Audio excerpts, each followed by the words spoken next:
இதுவரைக்கும் நெல்லை அரோமாவை சப்ஸ்கிரைப் பண்ணாதவங்க கீழே இருக்கிற ரெட் கலர் பட்டனை பிரஸ் பண்ணி சப்ஸ்கிரைப் பண்ணிக்கோங்க. அப்படியே அது பக்கத்துல இருக்க பெல் ஐகானையும் கிளிக் பண்ணிக்கோங்க. நான் எப்ப வீடியோ போட்டாலும் உடனுக்குடனே உங்களுக்கு வந்து சேரும். Welcome to Nellai aroma. கிறிஸ்மஸ்னாலே கேக்குகளுக்கு ஸ்பெஷலா ஒரு இடம் உண்டு. அந்த எல்லா கேக்குக்குமே ஹெட்டா இருக்கிறது பிளம் கேக். அந்த கிறிஸ்மஸ் கேக் இன்னைக்கு எப்படி செய்யலாம்னு பார்க்கலாம். இந்த பிளம் கேக்குக்கு என்னென்ன பொருட்கள் தேவைன்னு பார்க்கலாம். இத பிளம் கேக்குன்னு சொல்றோம், ஆனா இதுல வந்து பிளம் சேர்றது இல்ல. இத வந்து கரெக்டா சொல்லணும்னா ஃப்ரூட் கேக் அப்படின்னு சொல்லலாம், இல்லாட்டி கிறிஸ்மஸ் கேக் அப்படி கூட சொல்லலாம். சரி, இந்த கேக்குக்கு 200 கிராம் மைதா, அப்புறமா 1.25 கப் சுகர். இதுல வந்து ஒரு 3/4 கப் சுகரை பொடி பண்ணி எடுத்துக்கோங்க. நீங்க பொடி பண்றதுக்கு முன்னாடி 3/4 கப் மெஷர் பண்ணிக்கோங்க. அப்புறமா ஒரு 1/2 கப் சுகர் நீங்க தனியா வச்சுக்கோங்க. இதை நான் அப்புறமா சொல்றேன். அப்புறம் 3 முட்டை, 1/2 கப் பட்டர். அப்புறமா இதுக்கு கொஞ்சம் மசாலாலாம் தேவை.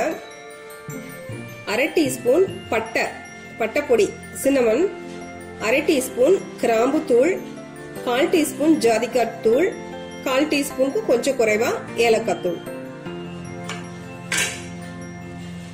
1 teaspoon baking powder, 1/2 teaspoon baking soda, 1/2 teaspoon உப்பு, வெனிலா எசன்ஸ். வெனிலா எசன்ஸ் இல்லைன்னா பைனாப்பிள் எசன்ஸ் கூட நீங்க யூஸ் பண்ணலாம். இது முக்கியமானது ட்ரை ஃப்ரூட்ஸ். இந்த ட்ரை ஃப்ரூட்ஸ் வந்து அவரவர் விருப்பத்துக்கு தகுந்த மாதிரி நிறைய குறைய எடுத்துக்கலாம். இன்னைக்கு நான் எடுத்திருக்கிறது 100 கிராம் கிஸ்மிஸ், 100 கிராம் செரி, அப்புறமா 50 கிராம் டேட்ஸ் பேரிச்சம்பழம், 50 கிராம் டூட்டி ஃப்ரூட்டி.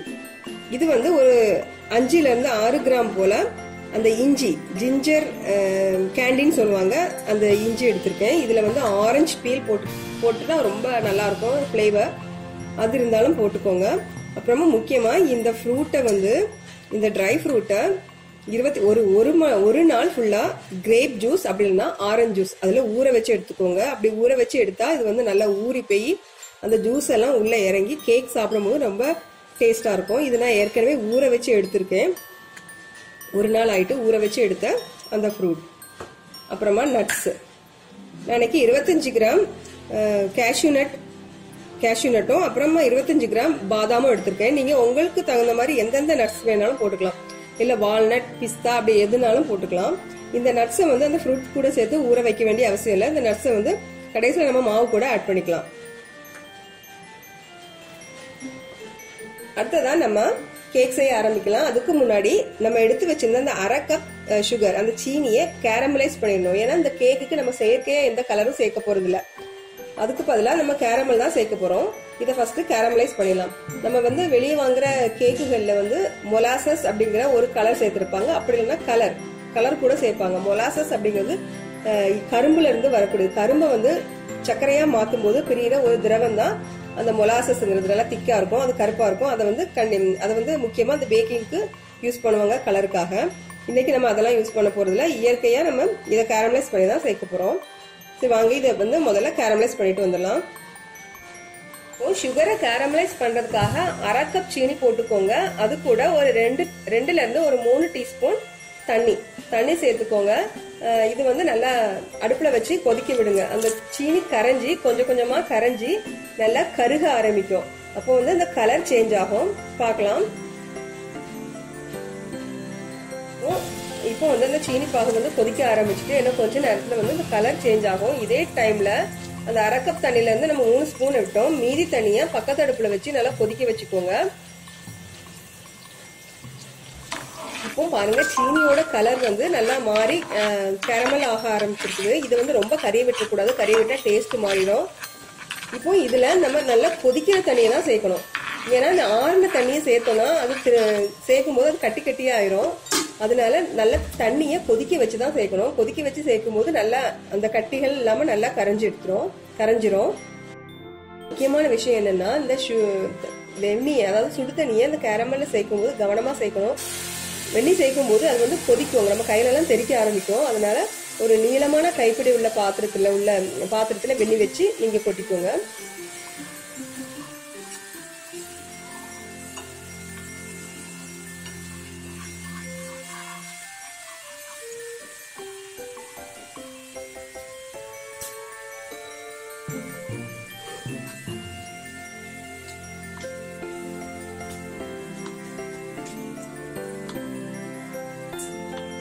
நம்ம கேக் செய்ய ஆரம்பிச்சிடலாம். அதுக்கு முன்னாடி ஒரு கேக் டின் ஒன்று எடுத்துக்கோங்க. ஸ்கொயர்னாலும் சரி ரவுண்ட்னாலும் சரி. இது வந்து ஒரு கிலோ கேக் வர்ற மாதிரி ஒரு கேக் பேன்.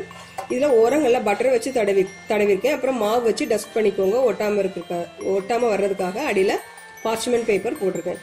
அப்புறமா முக்கியமாக மறக்காம அவனை ப்ரீஹீட் பண்ணிக்கோங்க.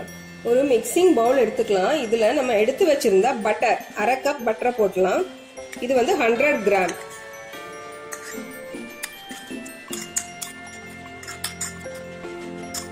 இந்த பட்டர் கூட பொடி பண்ணி வச்சிருந்த அந்த சுகர், 3/4 கப் சீனி.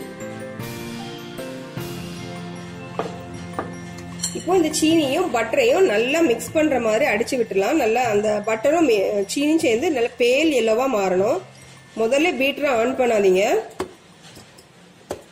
கொஞ்சம் அந்த சுகர் வந்து அந்த பட்டர் கூட சேரட்டும். அப்படி இல்லைன்னா முதல்ல நீங்க ஆன் பண்ணீங்கன்னா அந்த பவுடர் வந்து முகத்துல தெறிக்கும். நல்லா சேர்த்து விட்டுட்டு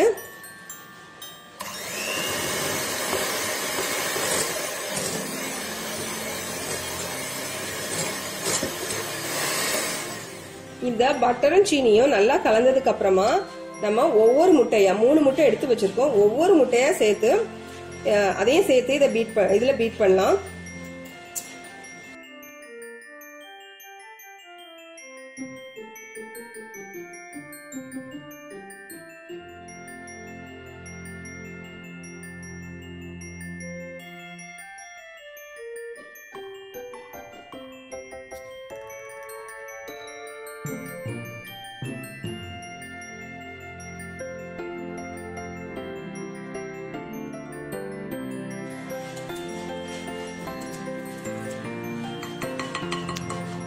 இப்போ நம்ம அந்த முட்டையெல்லாம் சேர்த்து அடைச்சதுக்கு அப்புறமா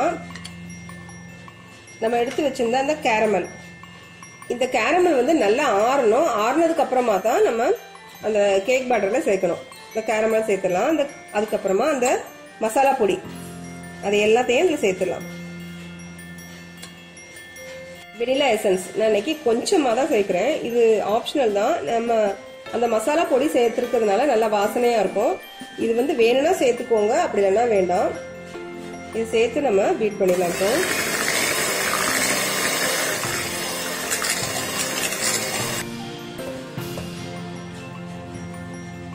இப்போ இந்த பேட்டர் கூட நம்ம மாவு ஆட் பண்ண போறோம். இது மைதா. இந்த மைதா கூட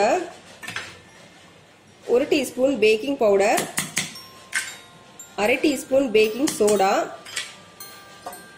1/2 டீஸ்பூன் உப்பு, இது எல்லாம் சேர்த்து நல்லா மிக்ஸ் பண்ணிக்கலாம். மிக்ஸ் பண்ணிட்டு நீங்க இந்த மாவை அந்த மிக்ஸ் கூட சேர்த்துடலாம்.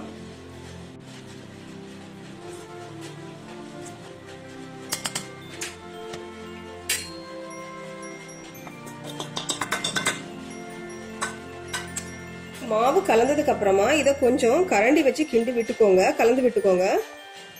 பீட்டரை போடக்கூடாது முதல்ல, ஏன்னா மாவு வந்து முகத்துல தெரிச்சிரும். அதனால கொஞ்சமா கரண்டி வச்சு கிண்டிட்டு அப்புறமா பீட்டர் போடலாம்.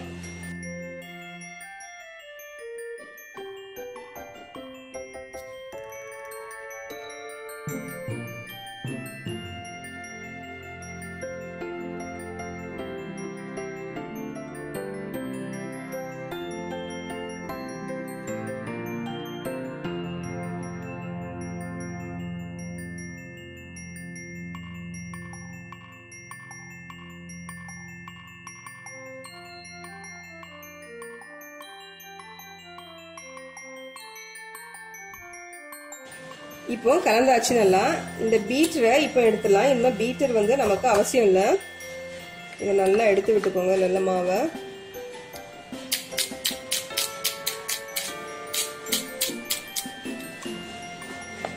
இப்போ இது கூட அந்த ட்ரை ஃப்ரூட்ஸ் எல்லாம் ஆட் பண்ணிடலாம்.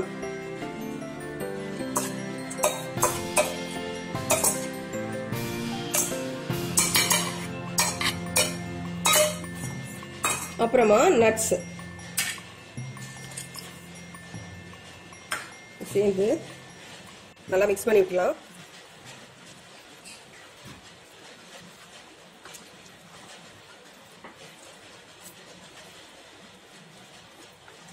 இப்போ நம்ம கேக்குக்குள்ள பேட்டர் ரெடி ஆயிட்டு இதை வந்து நம்ம அந்த கேக் டின்னுக்கு டிரான்ஸ்ஃபர் பண்ணிடலாம்.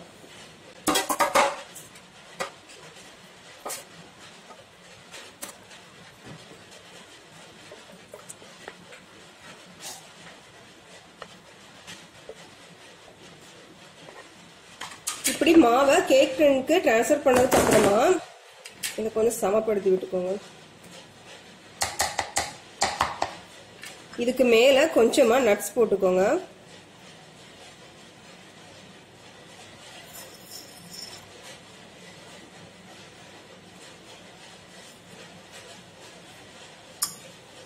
இப்போ பேட்டர் வந்து ரெடியா இருக்கு பேக் பண்றதுக்கு. இதை பேக் பண்ணிட்டு வந்துடலாம். 170 டிகிரி செல்சியஸ்ல 50 நிமிஷம் பேக் பண்ணணும். அவனுக்கு அவன் டெம்பரேச்சர் வேறுபடும். கிட்டத்தட்ட 1 மணி நேரம் கூட ஆகலாம். ஏன்னா இதுல நிறைய நம்ம ட்ரை ஃப்ரூட் சேர்த்துக்கிறதுனால பேக் ஆகிறதுக்கு ரொம்ப டைம் எடுக்கும். இப்போ இதை நம்ம அவனுக்கு மாத்திடலாம். இப்போ பாருங்க, பிளம் கேக் வந்து அவன்ல இருந்து எடுத்தாச்சு, நல்லா பேக் ஆயிட்டு.